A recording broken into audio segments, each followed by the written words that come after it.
آسیا سلام آسیا کوی آسیا تو پلکو یه بازار شما چی داری آقا اینو نار بالا فدا بود تو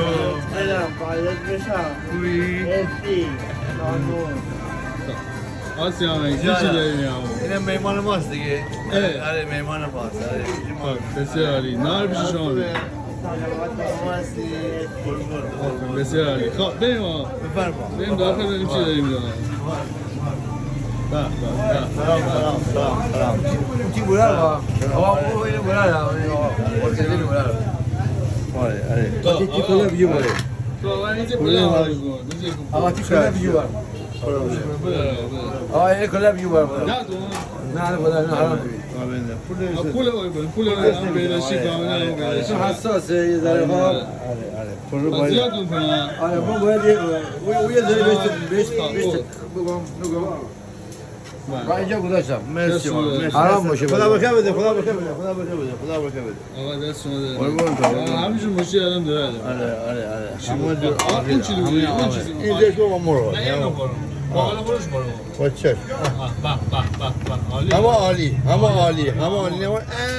تمام مر تمام مرغ عالی بیای با تمام مر تمام مر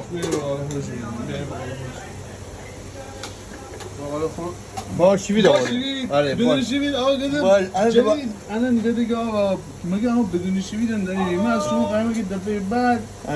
بدون شیوید چگونی که منم بدونم بدون شیوید هم من اون هفته بعد شید تازه بود باشی رو کنم یه ذره با شیوید یه ذره بی شیوید باشه شما یه مقداری هم اندک باشه چه کردی اما عالی خیلی عالی ترشم میخوری؟ ترشم یه مقدار بله زیتون آوردم نه زیتون برپا کردم دیگه زیتون برپا کردم زیتون شما قبل زیتون فروخت می‌کنید زیتون خانه دارم خانه پر شما و برام بازار دیگه برام بری ای چون نتونم فارسنه بازار آره زیتون الان فعلا کانسل شد زیتون اصل درست هستی همه این کاری نه یا امیر نه صحبتی نه قربون هم شما بمیرم اما دکان شما ایسایم انجام وظیفه کنید که نهار شام این وظیفه باید شام باید خانه نه باید بازار من شاموان و سوژامان غذای سنتی دارم دکان شما ایسایم قربون شما هم خود دوست دارم سلام سامی